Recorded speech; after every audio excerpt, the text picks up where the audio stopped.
தென்னாடுடைய சிவனை போற்றி எந்நாட்டவர்க்கும் இறைவா போற்றி. ஐந்து கரத்தனை ஆணை முகத்தினை இந்தின் இடம்பெறை போலும் ஏற்றனை நந்தி மகந்தனை ஞான கொழுந்தனை குந்தில் வைத்தடி போற்றுகின்றன. இன்றைய பதிவில் நாம் காணவிருக்கும் நட்சத்திரம் விசாக நட்சத்திரம்.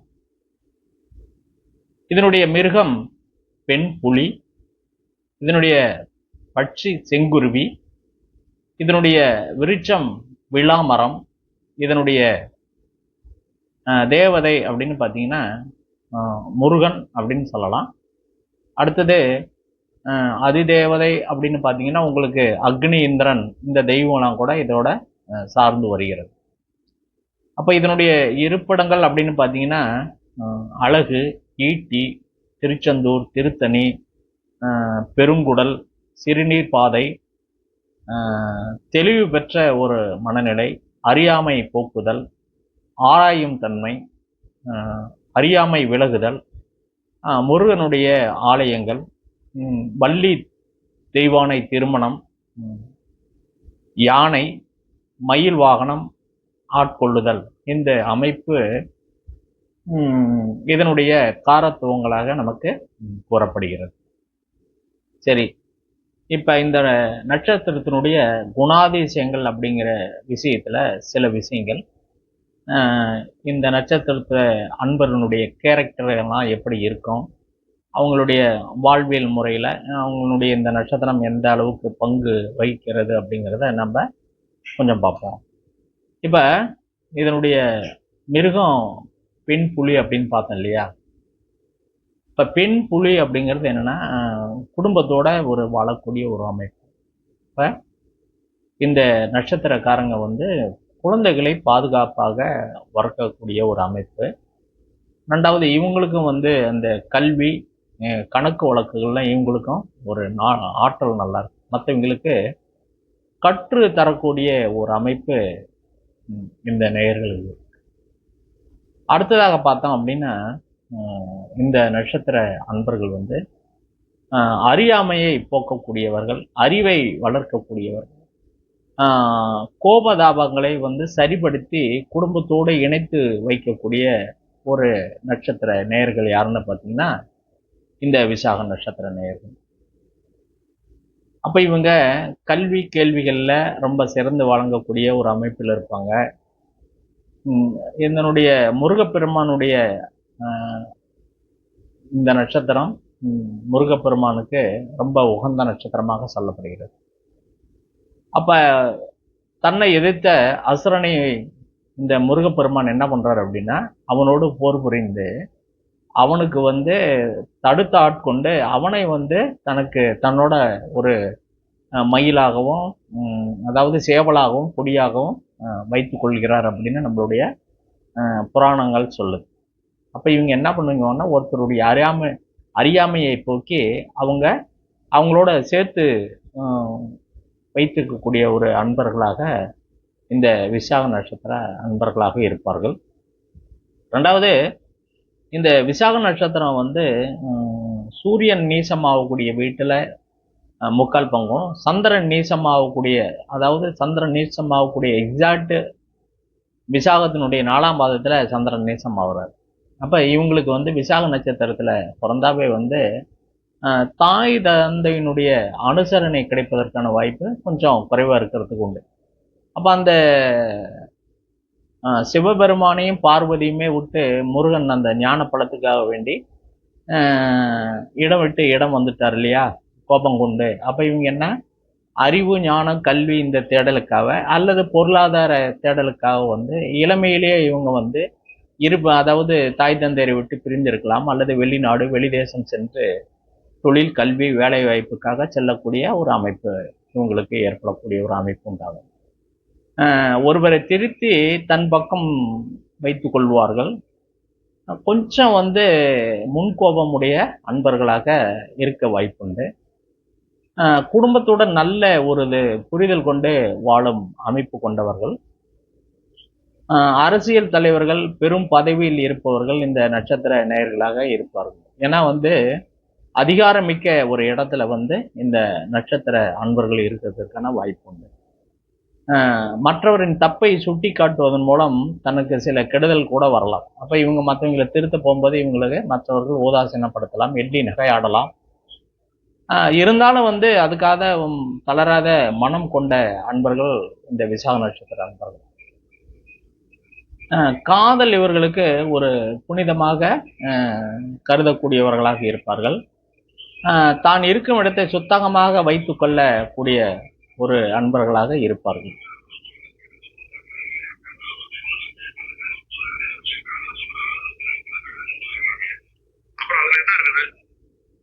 இது போல நல்ல ஒரு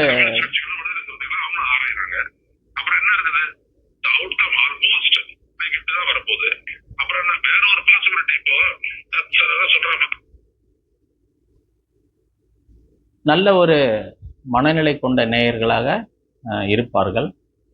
இவங்களுக்கு வந்து கொஞ்சம் அழகு, தைரியம், வீரியம் இதெல்லாம் கொஞ்சம் அதிகமாக இருக்கும்.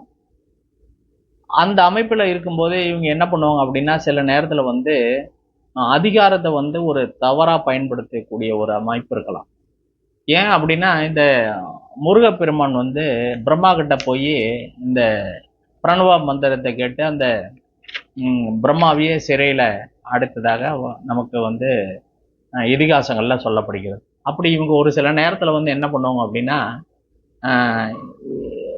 ஒரு இடம் பொருள் ஏவல் தெரியாமல் சில நேரங்களில் போய் அதிகார துஷ்பிரயோகம் அப்படின்னு சொல்லக்கூடிய ஒரு அமைப்பு சிக்கலில் மாட்டக்கூடிய ஒரு நிலைப்பாடு இருக்கும். அதனால் இவங்களுக்கு வந்து தொழிலோ அல்லது வந்து வேலை வாய்ப்புலேயோ அல்லது பதவியிலேயோ ஒரு ப்ரமோஷன் இதெல்லாம் வந்து தடைபடுறதுக்கான வாய்ப்பு சில நேரத்தில் இருக்கும். அதனால் இந்த நேயர்கள் என்ன பண்ணணும்னா, அதை வந்து ஒரு சாதரியமான ஒரு சூழ்நிலையை உருவாக்கி கொள்ள அவங்க முயற்சி செய்யணும். அரசியல் மற்றும் நிர்வாகத்துறையில் ஆலோசகராகவும் இருக்கக்கூடிய ஒரு அமைப்பு உண்டு. கணிதம் சார்ந்த மற்றும் புள்ளியியல் சார்ந்த துறையில் வந்து மிகப்பெரிய ஒரு வல்லுநராக ஆகக்கூடிய வாய்ப்பு இந்த விசாக நட்சத்திர நேயர்களுக்கு உண்டு. திட்டம் போட்டு எதையும் செயல்படுத்தும் நபராக இருப்பார்கள். உயர்ந்த மனிதர்களுடைய தொடர்பு பழக்க வழக்கம் கொண்டவர்களாக இருப்பார்கள். தாயுறவு அதிகமான ஒரு நன்மை தருவதற்கான வாய்ப்பு மிகவும் குறைவு அப்படின்னு இந்த நட்சத்திரத்தை சொல்லலாம். இப்போ இவங்க நல்லா படிப்பாங்களா அப்படின்னு பார்த்தீங்கன்னா, நல்லா படிப்பாங்க. கணிதம் சார்ந்த துறையில், இன்ஜினியரிங் சார்ந்த துறையில் போவதற்கான வாய்ப்பு அதிகமாக உண்டு.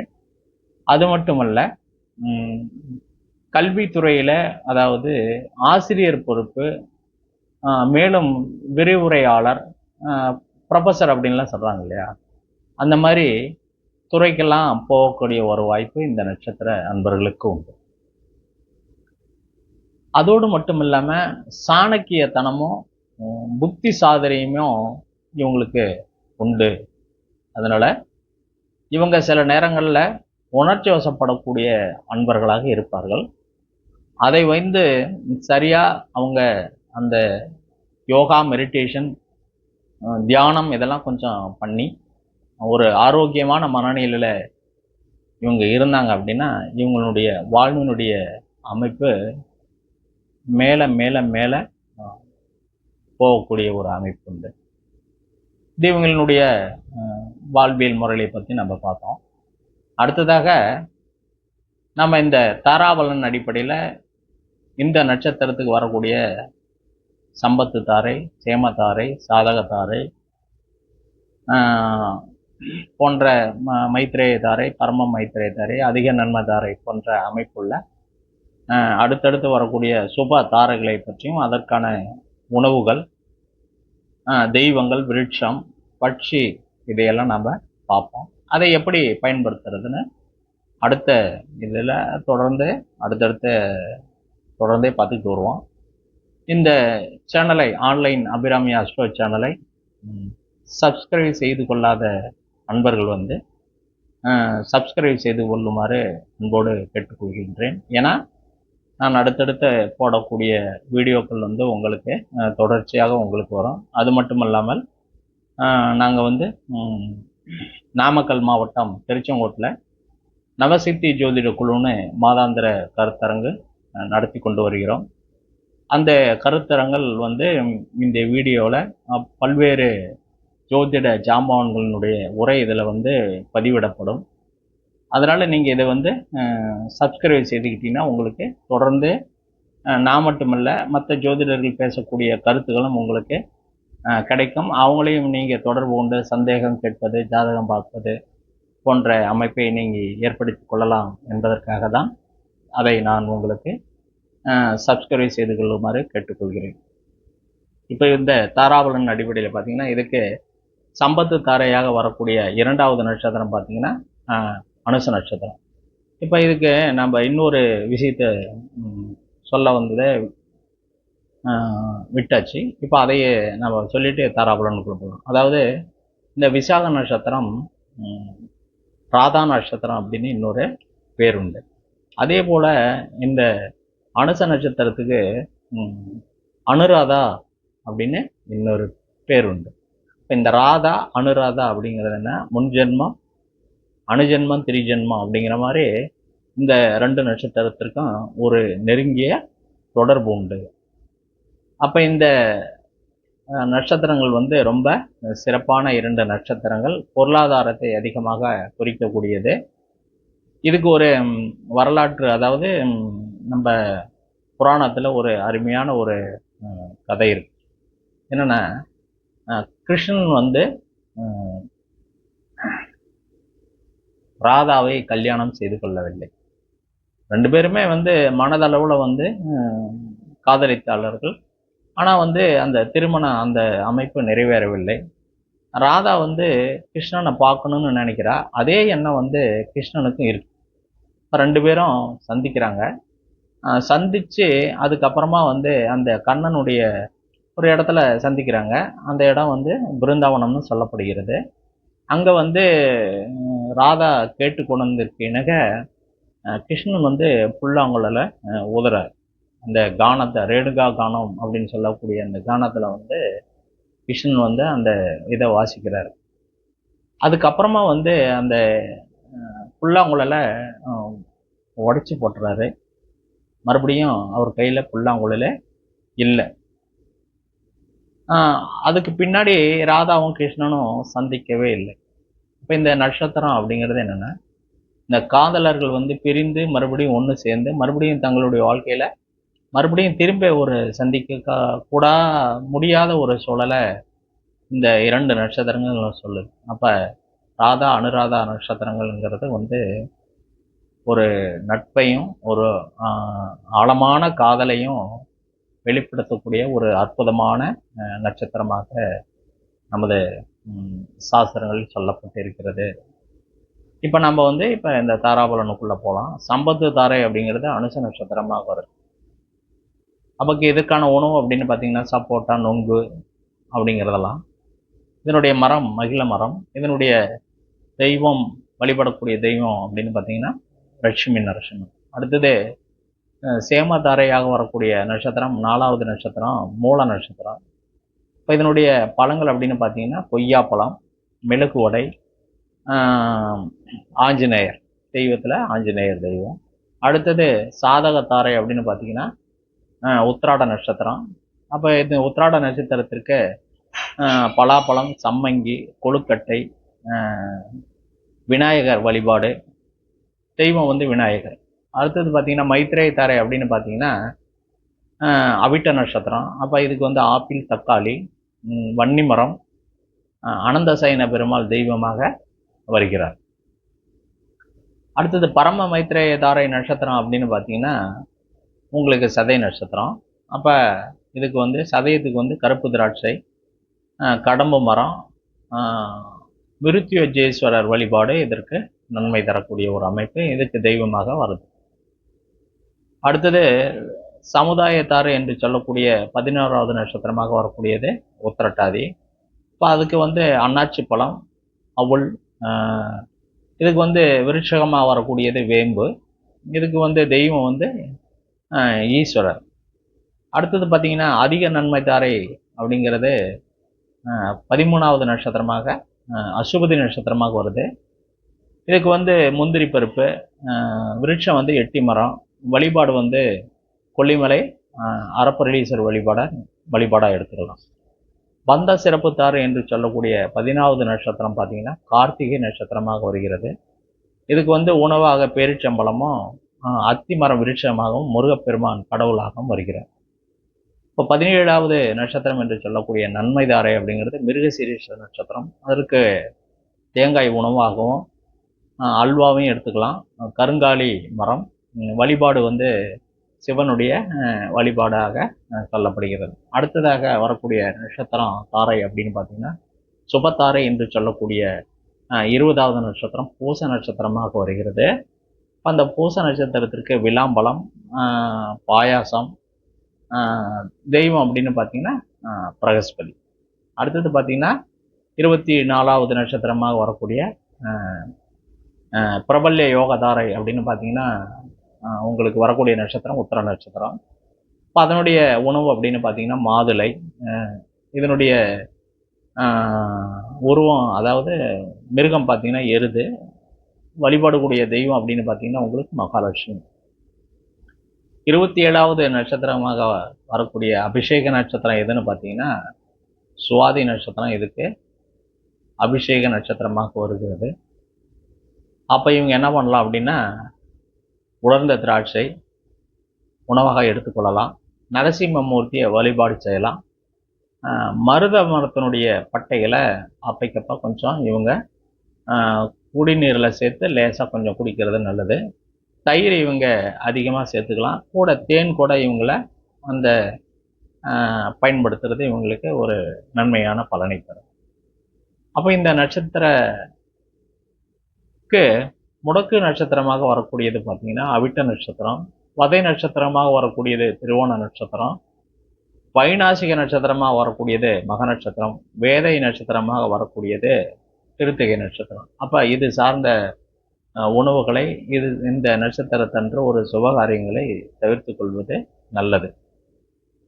சரி, இப்போ இந்த நட்சத்திரத்திற்கு வழிபாட்டு முறைகளையும் உணவு முறைகளையும் எப்படி நெய்வேத்தியமாக வைத்து தானமாக நெய்வேத்தியமாக இறைவனுக்கு எந்தெந்த இறைவனுக்கு எப்படி படைப்பது, நாம் அந்த நட்சத்திரக்காரர்கள் உணவாக எப்படி எடுத்துக்கொள்வது என்பதை பற்றி இப்போ அடுத்தது நம்ம பார்ப்போம். அவன் மெழுகு வடை வெண்ணெய் சாத்தி வந்து ஆஞ்சநேயருக்கு வழிபடுவது ரொம்ப சிறப்பு. அந்த உணவை வந்து மற்றவங்களுக்கு தானமாகவும் கொடுக்கலாம், இவங்களும் சாப்பிடலாம். அதே போல ஆப்பிள் பழத்தை அவிட்ட நட்சத்திரம் வரும் நாளில் தானமாக கொடுப்பது ஒரு நன்மையான பலனை தரும். அவிட்ட நட்சத்திரம் பிறந்த கிழமை என்று வரக்கூடிய நாளில் அனந்த சயன பெருமாள் தரிசனம் செய்வது மிக ஒரு சிறப்பான அமைப்பை தரும். கன்று என்ற பசுவிற்கு உணவு கொடுப்பது அல்லது இந்த தவிடு புண்ணாக்கு இதெல்லாம் வந்து கொஞ்சம் வாங்கி அதுக்கு தேவையான அளவு கொஞ்சம் வாங்கி கொடுப்பது இவங்களுக்கு ஒரு நன்மை பயக்கக்கூடிய அமைப்பாக இருக்கும். அடுத்தது அஸ்வினி நட்சத்திரம் பிறந்த நாள் என்று வந்ததுன்னா உங்கள் அன்னைக்கு வந்து கொல்லிமலை சென்று அங்கே அர்த்தநேஸ்வரி அதாவது அறப்பளீஸ்வரர் ஆலய வழிபாடு செய்வது ஒரு நன்மை தரும் உங்களுக்கு. அதே மாதிரி குட்டி என்ற பெண் நாய்க்கு உணவு கொடுப்பது ஒரு நல்ல அமைப்பை தரும். இவங்க விநாயகருக்கு வந்து